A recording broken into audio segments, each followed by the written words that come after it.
Bonjour à toutes et à tous, voici l'essentiel de l'actualité à la mi-journée sur TV Vendée. On débute avec ce chiffre, 1480. C'est le nombre de noyades recensées par Santé publique France sur l'ensemble du territoire en 2021. Près d'un accident sur 4 concerne d'ailleurs un enfant de moins de 6 ans, souvent incapable de nager. Mais comment apprendre dans des territoires parfois privés d'infrastructures? C'est le cas de l'Île-Dieu, où il n'y a pas de piscine municipale. Les enfants bénéficient donc depuis plusieurs années d'un bassin temporaire pour perfectionner leur connaissance en natation. Reportage Colline Davy.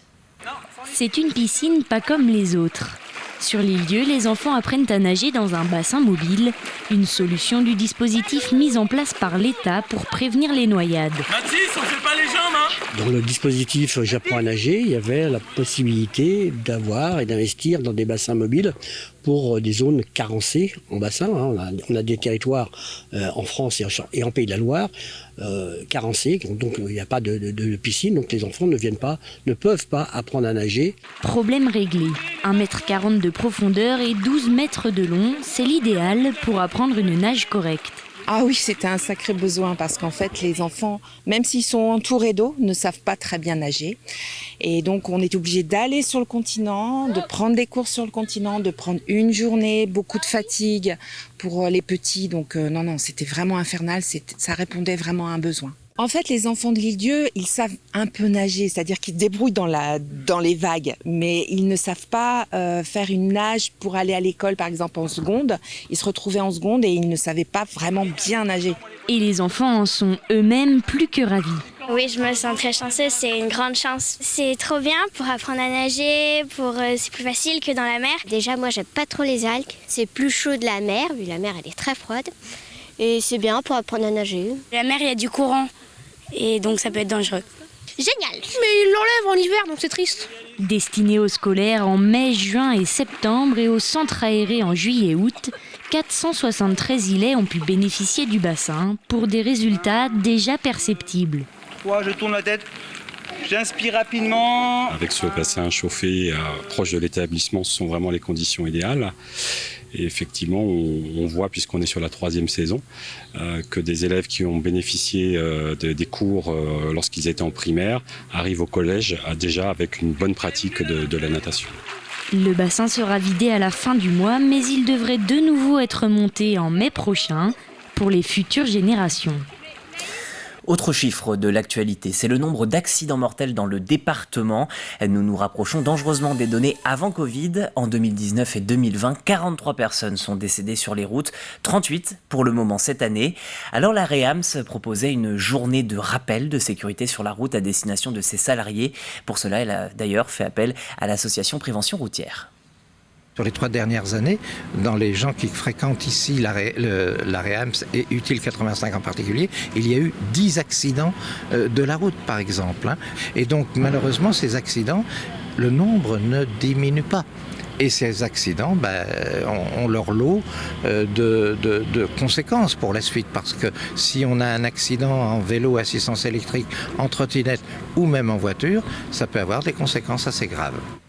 Des propos recueillis par Agathe Poulet. Vous pouvez retrouver l'intégralité de ce reportage sur tvvendée.fr. Un peu de littérature à présent. La conserverie La Perle des Dieux fait paraître un livre nommé Mes recettes iodées au fil des saisons. Pour la rédaction et l'élaboration des mets, l'entreprise a fait appel à 4 grands chefs, dont 2 Vendéens. L'idée est valoriser les produits de la conserverie au fil des pages. Et pour découvrir cet ouvrage, Alexandre Le Naour vous fait la lecture. Ne vous y trompez pas, il ne s'agit pas d'une tomate confite, mais bien d'une rillette de sardines. Mélangée avec de la salicorne, des cristes marines ou encore des échalotes, la rillette est en fait moulée dans une bille trempée dans une gelée de poivron. Ajoutez du bleuet ou encore de la capucine et vous tenez là l'une des 44 recettes compilées dans un livre coproduit entre la Perle des Dieux et 4 grands chefs. L'idée, pouvoir sublimer les poissons de la conserverie comme le maquereau, le thon et donc aussi la sardine. Depuis plusieurs années déjà, l'idée d'un livre mijotait doucement dans l'esprit de la conserverie vendéenne. Ça fait 4 ans ou 5 ans qu'on fait des recettes en fait avec des artistes culinaires, des photographes culinaires. On en a accumulé un certain nombre et à un moment donné on s'est dit ça serait sympa de les synthétiser dans un livre qui présenterait tout ça. Et puis après avec des rencontres qu'on a pu avoir avec les chefs, on s'est aussi rendu compte que ça les intéressait et on s'est dit on va montrer qu'on peut aller faire le grand écart dans les recettes, à la fois des recettes très simples qui se font en 10 minutes, type un préfou à l'ail et à la sardine, où ça va être quelque chose de très simple, en 10 minutes c'est fait, et à la fois aller chercher quelque chose de complexe pour ceux qui veulent aller jusqu'au dressage de l'assiette, etc. Benjamin Pâtissier, chef de cuisine au restaurant étoilé La Chaboterie à Montrévert, était notamment à Saint-Gilles-Croix-de-Vie pour réveiller les papilles des quelques 200 personnes présentes à l'occasion du lancement du livre. Les gens avaient l'air contents. Après, moi, c'est vrai que c'est pas trop mon travail que d'aller voir les gens. Je suis plutôt en cuisine. Mais les gens étaient contents et puis ils étaient contents de pouvoir déguster peut-être la sardine de façon différente, dans un lieu différent. Donc, c'est toujours plaisant. C'est des associations qu'on peut déjà faire au quotidien ou qu'on fait suivant les saisons. On avait une recette avec de l'asperge et de la sardine. Voilà. C'est des choses que nous, on peut déjà faire ou qu'on fait sur les cartes prochaines. Les démonstrations et dégustations proposées par le chef semblent en tout cas avoir ravi les Gilocruciens, à l'image de Pauline Sépan. Surtout, c'est l'imagination qu'il a eue avec si peu de produits, même si des produits nobles. En fait, c'est vraiment cette imagination à faire des petites boules et à les faire tremper.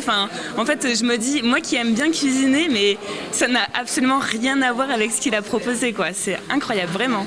Pour découvrir les 44 recettes concoctées, la Perle des Dieux vous donne dès à présent rendez-vous en boutique et en librairie à partir du 1er octobre prochain.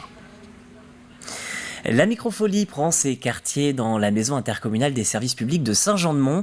Présent dans la ville depuis 2019, elle attire de plus en plus de monde. Il s'agit, pour rappel, d'un musée numérique proposant plus de 1000 œuvres d'art et objets d'art toujours. Une méthode pour apporter la culture de nombreux musées réputés directement en Vendée.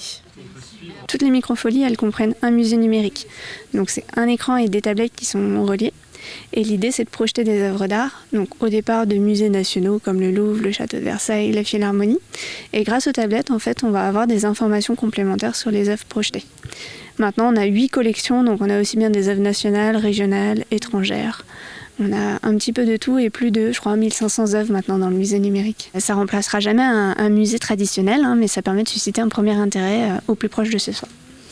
Et puis cette Microfolie, ce n'est pas que de l'art, vous pouvez y découvrir aussi le Fab Lab, un laboratoire où regorge des outils numériques tels qu'une imprimante 3D et des robots programmables. C'est l'inferne de cette édition, je vous remercie de l'avoir suivi. Votre prochain point en direct avec l'actualité, c'est tout à l'heure à 18h.